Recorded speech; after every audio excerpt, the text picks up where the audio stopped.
Mga Awit, chapter 62. Sa punong manunugtog, kay Jeduthun, awit ni David. Tunay na ang aking kaluluwa ay naghihintay sa Diyos, sa Kanya nagmumula ang aking kaligtasan. Siya lamang ang aking bato at aking kaligtasan. Siya ang aking depensa, hindi ako magagalaw ng husto. Hanggang kailan kayo mag-iisip ng kasamaan laban sa isang tao? Kayo mamatay kayong lahat. Kayo magiging parang pader na kayuko, parang umaalog na bakod. Sila'y nagsunggunian lamang upang ibagsak siya mula sa kanyang kahusayan. Sila'y nalulugod sa mga kasinungalingan. Sila'y nagsisibasbas ng kanilang bibig, ngunit sila'y nagsisumpa sa loob, Sela. Kaluluwa ko, maghintay ka lamang sa Diyos, dahil ang aking pag-asa ay mula sa Kanya. Siya lamang ang aking bato at aking kaligtasan. Siya ang aking depensa, hindi ako magagalaw.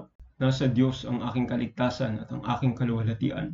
Ang bato ng aking kalakasan at ang aking kanlungan ay nasa Diyos.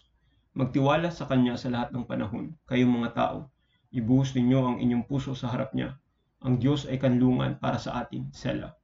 Tunay na ang mga taong may mababang antas ay walang kabuluhan, at ang mga taong may mataas na antas ay kasinungalingan. Na imalagay sa timbangan sila'y lubos na magaan kaysa sa walang kabuluhan. Huwag kang magtiwala sa pang-aapi, at huwag kang maging walang kabuluhan sa pagnanakaw. Kung ang mga kayamanan ay lumago, huwag mong ituon ang iyong puso sa kanila. Ang Diyos ay nagsalita ng minsan, 2 beses ko nang narinig ito, na ang kapangyarihan ay sa Diyos. Sa iyo din naman, O Panginoon, nagmumula ang awa, sapagkat iyong ibinibigay sa bawat tao ayon sa kanyang gawa.